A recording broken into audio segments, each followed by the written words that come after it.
We are super proud to announce that Stay Plugged In is now sponsored by HyperX for our online events for the month of August. Prizes will include a Cloud Stinger wireless headset and a Cloud Stinger wired headset for our Turbo Tuesday tournaments for the first and second winning teams. And then for our Valorant tournaments, which are every other week on Thursdays and Fridays, that will be the Alloy Origins Core Mechanical Gaming Keyboard, HX Red, and the Pulsefire FPS Pro Gaming Mouse, which the keyboard is for first place and the mouse is for second place.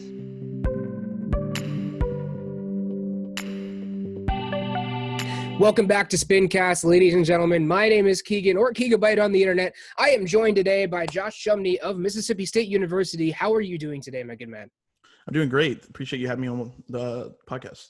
Yeah, great having you, dude. So real quick, would you please introduce yourself to our audience? What do you do at Mississippi State? And how are you involved in esports? And how did you get involved in esports? Will do, yeah. So my name is Josh Chumney, as you already said. People call me Med C, so I'll go on the internet.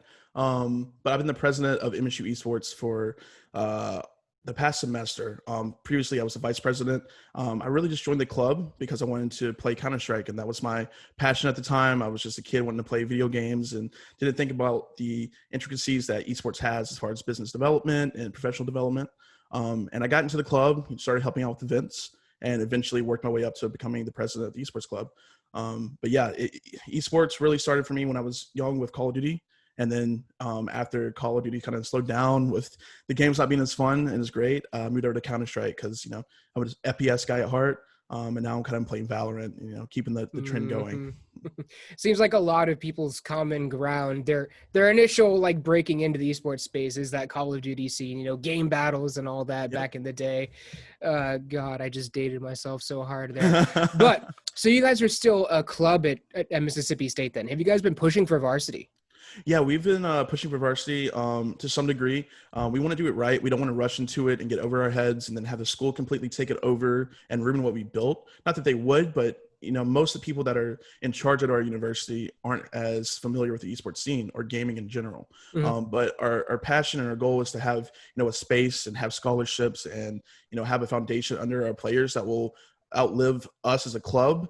In 10 years' time, I can come back and I can see young kids participating at a very high level with people watching them in arenas, playing games they love to do. Okay. Well, I mean, that's great because, when you focus on the positives between like a club and a varsity, there are positives for each. Club, you have more of a like community atmosphere. There's a lot more in terms of like the having fun sphere. And then when you get to varsity, it's very serious. And it's not that you can't have, and you can have both at the same time. It's just that with the club, you have a little bit more of the integration. Yeah. Speaking of integration, how many games do you guys have that you compete in? Currently, we have 12 games, and within the 12 games, we have 17 teams. So those are A teams and B teams. Some games are harder to field players for just because we're not the biggest university, but yeah, we have. I mean, you have more games than most of the universities. I'll let you know that. Yeah, we try to. So something that we've always done, and I'll give credit to my predecessor Jay, is that anybody that wants to compete in any game, all they have to do is come to us, present a league that's within Collegiate, and we will help them and support them to get players and other people interested in playing in that game. So we try to give everybody a shot, try to build that community aspect, as you said, but at the same time, try to build on top of that competitive aspect. And that's why we have certain games that we focus more on that are just better players. So which games do you compete in? So let's see. Quick quiz. How many can you name? Okay. CSGO, League of Legends, Rocket League, Overwatch, Rainbow Six, Valorant now, Smite, Dota 2. Wow. Yeah, Smite. Yeah, that's a long story. Yeah, you're getting pretty deep into that one. Most definitely. I'm missing a very popular one. We have a Smash club that we're associated with, but they're not actually under our club. And someone's gonna hate me watching this, but COD, that's it. Call of Duty. Those are the main ones I can think of right now. We have others, but they're not as popular. Okay, and so you guys compete in like all of these different esports. Do you guys ever find that it kind of takes away from other opportunities that you could be giving to like focus more in on one, or do you find that they do kind of sustain themselves? So the way we kind of have done it, like unpurposely, is games that have the better players and do the best tend to get them more out of the club. So if we have a team that's really good, we're going to be developing, more content for them, or sending them to more events and everything. In the past, that was our Overwatch team, but now we have a lot of different teams that are really good. Now we have our League of Legends team that has come out of the woodworks. That's really good. We have our R6 team who plays, I think, top 5 in the R6 Collegiate Which last one? semester. Yeah, which one? I think it was CR6, Collegiate Okay. R6. And some of those players are actually qualifying for the Challengers League for R6 now. And then Nice. we had our Overwatch team. Consistently, it's been like a top 10 team in the nation, with its ups and downs. But yeah, we have teams, and although it might be better to focus on teams from time to time, having that community aspects and having kind of like that, any game can come, but you might not get the full support. I think kind of helps us because it helps people, strive to do better within their game. Mm-hmm. So you said that you have a couple of players going from Rainbow Six collegiately to the actual qualifying for the Challenger Series for Rainbow Six. Do you guys encourage your players more at Mississippi State to move into a career in the esports field, or is it more of just a do it if you want to, but it's like, you know what I mean? You know what I'm trying to say here? Yeah, no, I 100% encourage it. As someone who tried, very hard to go professional within Counter-Strike and Call of Duty even, I understand the passion that these players have. Obviously, we put school first. School's the number one priority. But if you're good enough and you have the talent and you're able to balance the two, go for it. It's every kid's dream that plays video games competitively to be professional, to get paid, to just be able to play a game for 12 hours a day and stream and do all these different things. So yeah, we 100% support it. I'm very proud of our guys. They put in a lot of work, and to see them come this far. Well, one of them played on Xbox and then moved to PC, and now he's competing. That's a tough move. Yeah, big move, and it's I'm very proud of my players and my teams. Mm-hmm. And I understand that you also have student involvement on the other side of the camera as well, on the production side of things, because you guys do host your own events. Mm-hmm. I know that much. You guys host LANs and online events. So tell us a little bit about how you get your club members involved in those productions and how you gain them those kinds of skills that they can further take into the esports field.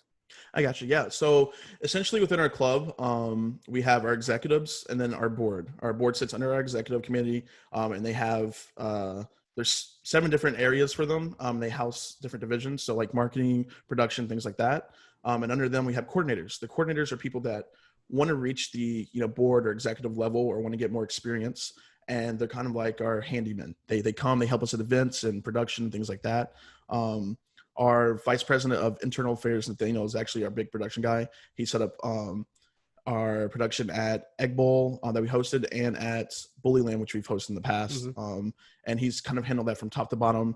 Very talented guy. He, does production for a degree. That's his degree path that he's looking forward, and he loves esports. But yeah, we try to incorporate that professionalism in terms of showing people how to get involved more within esports. Not just playing games, but, mm-hmm. the business, the production, the graphics, these different elements that not a lot of people talk about, but are very important within the industry. Yeah.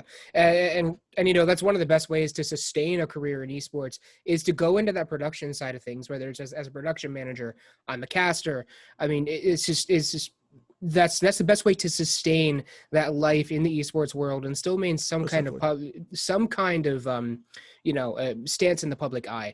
Because it's like not everyone, like the top 0.0001% are ever going to go pro. Yeah. Right. And that is such a small amount of any game really that if you make it, fantastic for you, go as long as you can and then move into some other part of the esports field. But you have to kind of cross train and figure out, where you want to be in the esports world that's a bit more sustainable, especially if you're going to have a career in it. Right. Most definitely. Yeah. And you see pro players doing that now. Shroud's no longer playing professionally. He's streaming. Mm-hmm. Some people go to casting, like you said. It's the most logical thing to do. Mm-hmm. It's just like traditional sports in that sense, right? You see players becoming, analysts, or players becoming now broadcasters. It's just esports is starting to fall more into that trend. And I think that's a really positive thing for the sustainability of the industry. I agree. So let's double back a little bit here. How do you encourage your students to maintain a healthy work-life balance? Because it's a little bit harder for you guys, considering that you don't really have the ability to enforce too much with them because you're a club. Varsity, that's one of the great things about varsity is that they can really enforce, study hours, eating, working out, GPA, stuff like that. But you guys don't really have that kind of power. So how do you encourage that?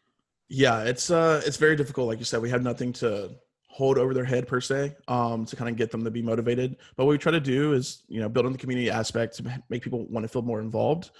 So we have, channels within our Discord that are strictly for academics. So it's actually probably our most used text channel other than the main text channel, because people are always having, trouble with school or, wanting to help people. And so, yeah, that's a big strive for, making sure people have a good GPA and are doing well in education.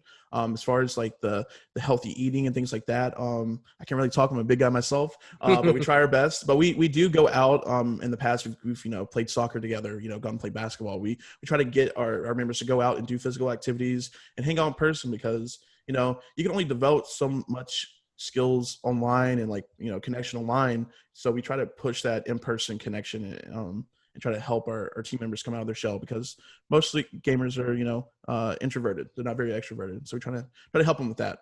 But yeah, we're very supportive. I think in that term, we don't allow our members to play more than 2 games, even though some want to, just because you play more than 2 games, you're playing in 2 different leagues and 2 different scrim times, and you don't have time to work on your academic side. And that's the most important thing, because that's why you attended college in the first place. Mm-hmm.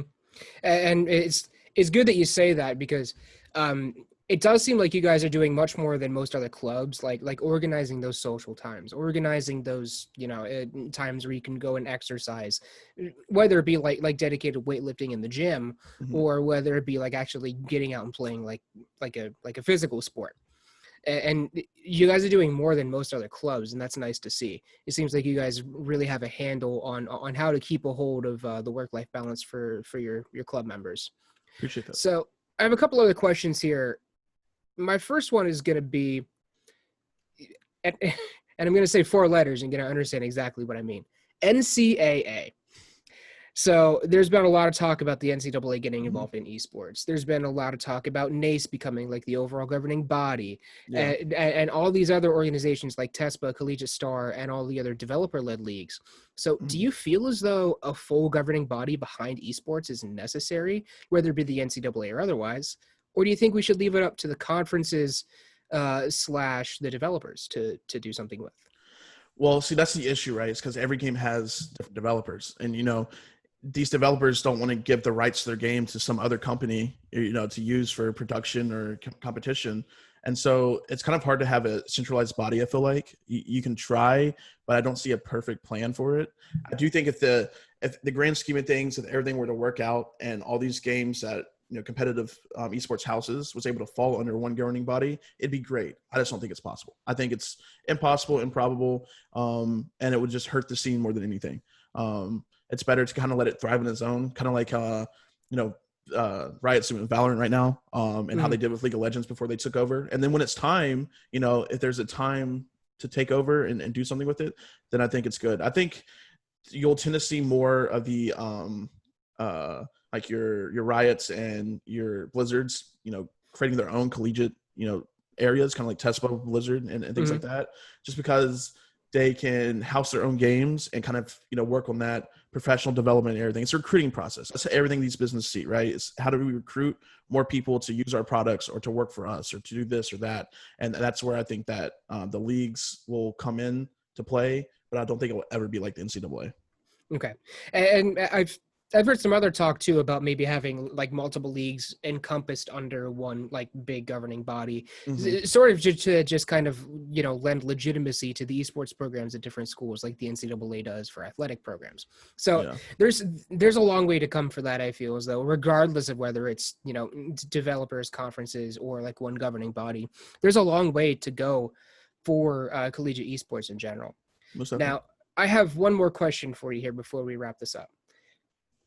If you were to give, and you are going to give here, if you're to give any advice to a middle or high schooler who wants to take esports further up, maybe make it their career, or at least participate in esports after school and in college, how would you suggest they go about that? And also, how would you suggest they defend their decision to move into a career in esports to parents, faculty, or teachers?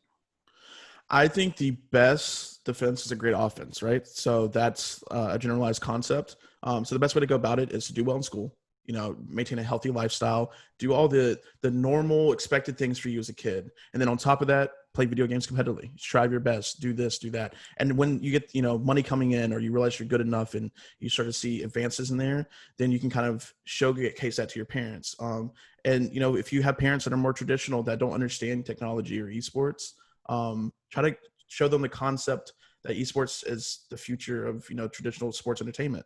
There's many similarities. There's coaches, there's subs, there's all these different similarities between the two, and that's the best way that I've explained it to people that aren't very familiar. On top of having parents that don't really support you, I kind of got lucky. My mom was very supportive, but you just gotta strive your best. You gotta be the normal person people want you to be, but then you gotta grind and put the hours in to be the extra person that you want to be. Mm-hmm. And that makes a lot of sense. Kind of what you're saying sounds like substitute esports in for your high school sports. Mm-hmm. Right. Generally, yeah. All right. Well, thank you so much, Josh, for coming out and talking with us today over at Spincast. Would you do us a favor real quick? Tell the audience and me and everybody here where we can find you and where we can find Mississippi State Esports. Yeah, so you can find me at MEDCUEZ on Twitter, and also on Twitter you can find MSU Esports at esports_MSU, as well as our Discord. Yeah, I appreciate you having me on the show, and hope everybody has a good day. Well, it's been a good time. Thank you very much, Josh, and thank you all very much for coming out and watching Spincast today. Just remember, stay happy, stay healthy, and stay plugged in.